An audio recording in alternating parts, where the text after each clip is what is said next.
y ya estamos comunicados. No sé en qué lugar del Uruguay se encuentra nuestro compañero y amigo, el profesor Emilio Cafasi. Muy buenas tardes, Emilio. La profesora Valdés y quien te habla te saluda. Muchas gracias por el contacto. Buenas tardes, ¿cómo están? Bueno, bien, una tarde agradable aquí en la ciudad de Buenos Aires. Acá aparentemente también, aunque yo estoy sometido a un proceso gripal que me detuvo en cama hasta levantarme para asistir a este juego con ustedes, pero bien, bien, Bueno, salvo eso. bueno, El clima acá ha sido hermoso por lo que vi por la ventana. bueno, lamentablemente. ¿Dónde estás, Emilio? ¿Estás en Montevideo o en En Maldonado? Montevideo, sí, Ah, sí. Montevideo. Bueno, Emilio, se fue el Pepe. Se fue el Pepe, sí. Sí, se fue finalmente después de sus anuncios respecto a esta forma de despedida. Creo que lo que queda aquí es un larguísimo proceso de balance. Eh, Me parece que lo que obviamente ahora vendrá es un conjunto de reivindicaciones y de juicios laudatorios que me parece que están muy bien, pero que al mismo tiempo requerirán a posteriori de un balance más detenido y más preciso de aquello que lo que me parece que significa el PP en términos de impacto político y que ha quedado enormemente personalizado en su figura. En una nota reciente, justo de este año, yo lo que trataba de señalar es que con todo lo reivindicable que la trayectoria del PP en términos de la relación entre lo público y lo privado, entre la austeridad y el ejercicio del poder supone, no es ninguna excepción en el Frente Amplio, sino más bien todo lo contrario. Yo casi no conozco quien no viva más o menos como el Pepe, de la totalidad de los dirigentes que yo conozco, al menos del Frente Amplio, porque esta relación entre que lo público es público y que no hay nada en lo privado de lo cual uno se pueda apropiar y que lo privado es privado, e incluso con todas las diferencias sociales que supone en una organización pluriclasista y diversificada como es el Frente Amplio, con militantes que detentan en todo caso profesiones liberales y por lo tanto tienen ingresos importantes de las clases medias y medias altas, y aquellos que prácticamente viven en condiciones de marginalidad absoluta. Me parece que esta norma, según lo cual uno vive como piensa y piensa como vive, y en última instancia desarrolla su propia vida en función de aquello por lo que efectivamente produjo como formas de riqueza, es un legado del PP, que habla del PP, pero sobre todo habla del resto, en el sentido siguiente. Me parece que cuando se reivindica, como en el mundo entero, y más que Artigas, inclusive hoy es un personaje más popular que Artigas, el PP, pero cuando se reivindica justamente esa actitud, en realidad lo que se está hablando es de la basura que es todo el resto, y no efectivamente de lo loable que significa un personaje de este tipo. Esto como para empezar. Por supuesto que yo escribiré sobre el PP, solo que no en el próximo número, porque lo estoy cerrando ya, justamente apurándome a ganarle a todo este proceso febril sobre las elecciones, y le dedicaré solo una postdata. Pero por supuesto asistiré a las exequias porque me quedaré por aquí, y luego escribiré sobre un balance un poco más detenido del Pepe, pero será un pre-balance, porque en realidad yo creo que nos vamos a pasar un buen tiempo haciendo balances sobre lo que el Pepe significó, no solo para la izquierda uruguaya, sino para la izquierda mundial, ¿no? Sin duda. Claramente.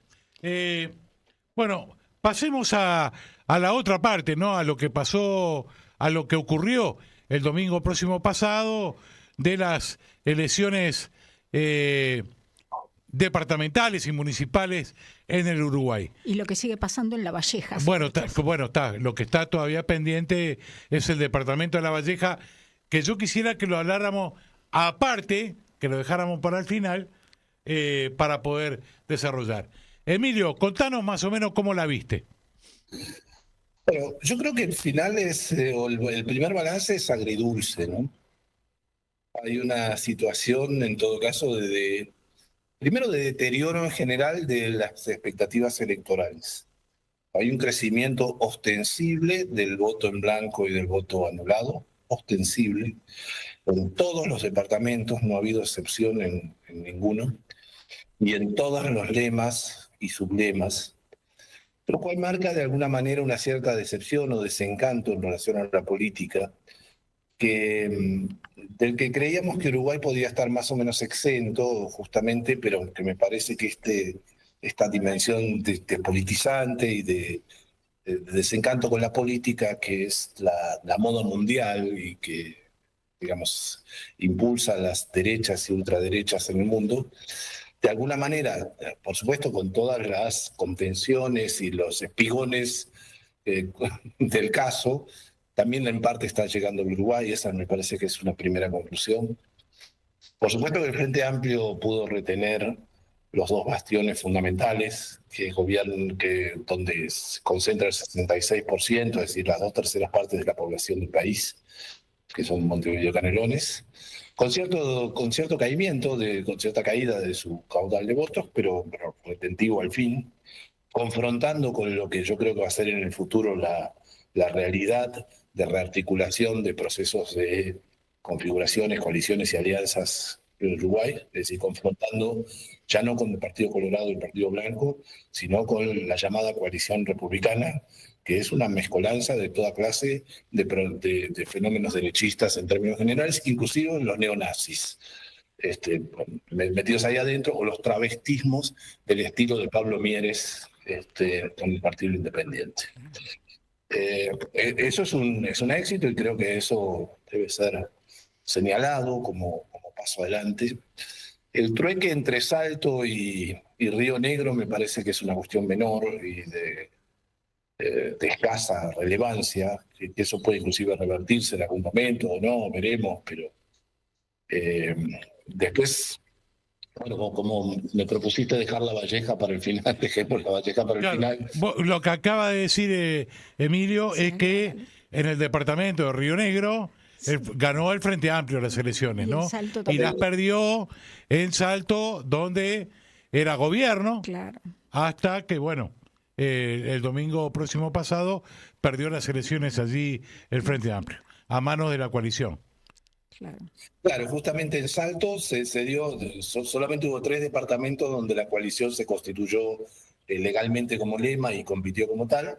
El tercero era Salto, además de Montevideo y Canelones, y allí ganó esa coalición. Pero también fue derrotada en Río Negro, aunque no estaba presentada como coalición, pero digamos el Partido Blanco fue casi único en Río Negro. Es decir, yo creo que el peso de la división entre blancos y colorados es relativamente menor en ese punto. Pero habrá que analizarlo con más detenimiento. Perdón. Bien, en principio es eso. Después el resto de la consolidación de los 13 departamentos, creo que son finalmente del Partido Nacional, parece que reflejan una tendencia que ya arranca desde el 2009.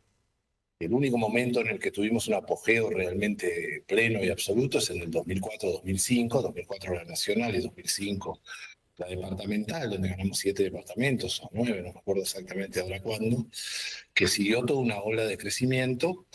Y yo creo que en ese sentido es un momento para la Reflexión. elección, por un lado, pero también para la reinvención de la izquierda. Yo Muy creo bien. que la tendencia tiene que ser señalada y con serenidad advertida y sometida a un proceso de análisis importante, porque el fenómeno del 2019 y 2020, es decir, haber perdido el gobierno nacional, suponiendo en general, porque me parece que habría una especie de situación de confort, de escenario de confort, de que siempre se ganaba Montevideo y se sigue ganando Montevideo, que eso podía ser repetido ad infinitum a escala nacional, y el 19 recibimos el cachetazo de la asunción de este gobierno, el más corrupto de la historia, de la calle Pou. Sí. Y creo que eso implica, esta tendencia actual debería cotejarse con estos otros datos retrospectivos eh, para establecer algún tipo de parámetro, porque no es menor la cuestión de que allí donde se pusieron en juego gobiernos de cercanía, es decir, proceso de descentralización, algo que el Frente Amplio impulsó enfáticamente, y donde el Frente Amplio es el partido que tiene la mayor inserción territorial, por definición, porque la estructura política es territorializada o está territorializada, y donde al mismo tiempo el tipo de militancia es una militancia de contacto, de puerta a puerta, de timbre, y no de eslogan o de marketing. En general el Frente Amplio ha venido perdiendo, sobre todo en el interior, ¿no? Que es donde la cercanía es mayor. Claro, acá abrir justamente la puerta para que te pregunte algunos casos concretos. Ejemplo, departamento de San José, Exacto, eso iba a preguntar. ¿sí? Claro. Donde se planteaba que el Frente Amplio estaba en la pelea muy claramente por la intendencia de allí. El caso de Rocha, También. igual también, de la misma manera. Y también podría decir el caso del departamento de Paysandú, ¿no? Esto, digamos, en las Sí, sí. publicaciones oficial del Frente Amplio a nivel nacional, por su presidente, el compañero Fernando Pereira, y por otros dirigentes lo plantearon de esa manera. Ahora, según tu mirada, ¿qué fue lo que pasó allí? En San José, por ejemplo, en primer lugar. Bueno, la verdad que no conozco a fondo el caso de San José, como para decir qué fue efectivamente lo que pasó. Sinceramente, las particularidades departamentales uruguayas parecen ser justamente enormemente detenibles, y no me animaría demasiado a decir, yo he habitado los departamentos de La Valleja y Maldonado y algo de Montevideo, pero encuentro en general en el interior una especie de permanente sorpresa, ¿no? Entre las tradiciones acendradas. Incluso voy a contar una anécdota personal. Cuando yo llegué a La Valleja por primera vez, me enteré que existía una sociedad nativista a la cual me asocié porque pensé que era de pueblos originarios. Pues entendí que nativismo implicaba nativos de las Américas y no a invasores, conquistadores y a generaciones posteriores Ahí en el Pericón.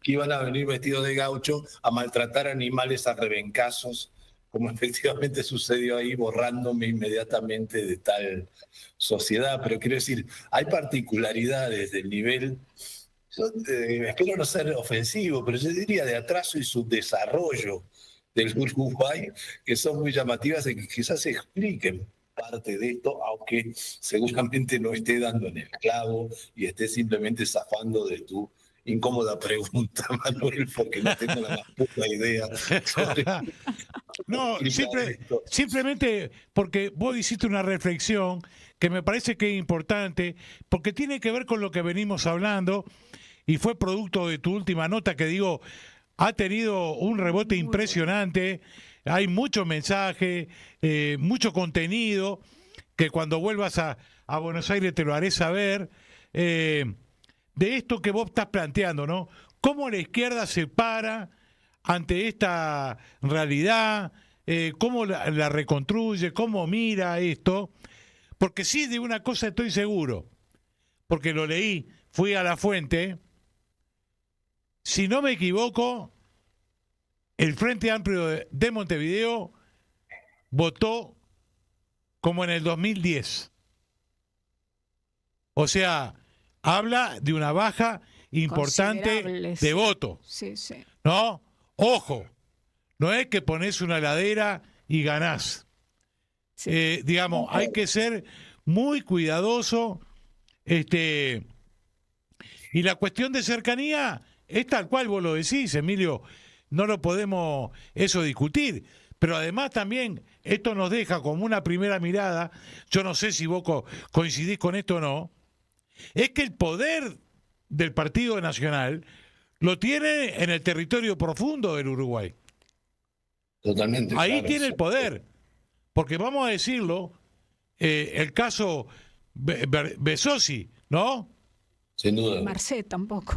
Bueno, de este caso que estamos hablando es un intendente Sí, que no le falta nada de corrupto, que no pudo ir a votar, pisar ningún edificio público por el grado de corrupción claro.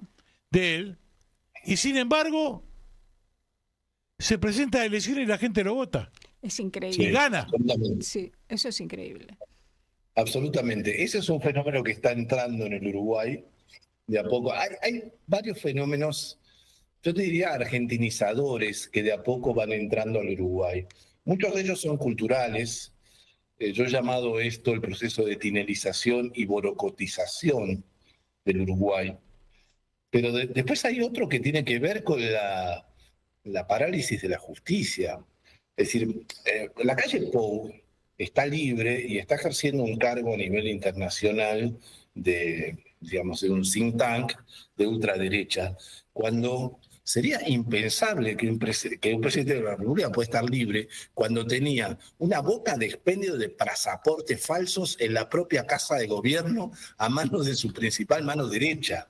Es decir, mayor nivel de implicancia en procesos de malversación de recursos públicos, prácticamente es impensable. Yo no sé si fenómenos tan corruptos como el del correo argentino de Macri, la voladura del Río Tercero, no sé, son incomparables, por supuesto. Estoy diciendo simplemente ejemplos al azar, de Menem, bueno, o lo de Lázaro Báez, o lo que sea.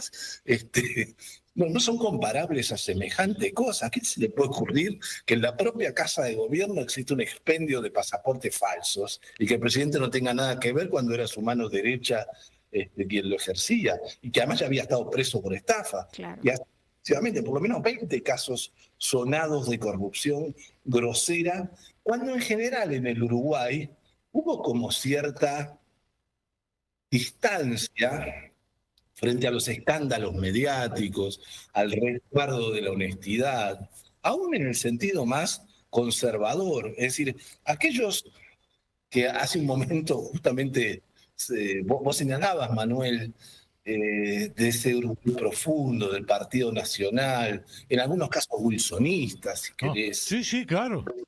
que hacen una reivindicación de la honestidad. Hay algo también de lo del Pepe que prendió aún en esos sectores, porque reconocen en el Pepe a alguien honesto, digamos que separa entre lo público y lo privado. Bueno, todo eso parece estar deteriorándose a un ritmo enorme y quedaría el Frente Amplio como único garante de esta crítica. Y me parece que uno de los signos de esto también fue cómo reaccionó rápidamente en el caso Sendik, por ejemplo, ¿no? Y en algún otro caso, ¿no? Rápidamente desvinculándolo y haciéndose cargo de la situación. Cosa que no pasa obviamente en el Soriano, en este caso de Belsosi que vos comentás, o el que fuere, ¿no? Exacto. Valdés. Indudablemente otro escándalo de corrupción fue el caso Marcé, eso que el Uruguay haya dispuesto que una cónsul fuera a una prisión de máxima seguridad a darle un pasaporte al máximo narcotraficante de la región latinoamericana. Eso es como increíble. Sin duda, totalmente, Silvia. Es así. Por eso mencionaba 20 casos. Quizás el más rotundo se me ocurrió que podía ser el de... Ya ni me acuerdo el nombre de este hombre. Creo que ya lo liberaron, pero estuvo algunos años preso, el jefe de seguridad de la calle Pou. Ajá. Sí, ya está libre. Pero tiempo. Escúcheme, Sí. usted, perdón, Emilio, está atrasado. Hasta panelista Sí. en un programa de televisión uruguaya. Sí. Es una cosa fenomenal. Bueno, mire, primero le quiero agradecer muchísimo que se haya levantado para tomar nuestra llamada, que está padeciendo allí un resfrío grande, una gripe. Segundo, le pregunto, ¿usted está volviendo después del 20 de mayo por acá? Sí, después del 20, sí. Bueno, ahí está, lo vamos a esperar. Voy a participar de la marcha del silencio, por supuesto, aquí. Ahí está. Muy bien. Bueno, le agradecemos enormemente, Emilio. Le mandamos un abrazo grande y que se mejore prontito. Al contrario, gracias a ustedes. Es un gusto estar siempre por ahí. Y ya, como somos vecinos, ya lo volveré a visitar personalmente. Ahí está. Muy bien. Que pase bien. Gracias. Igualmente. Abrazo.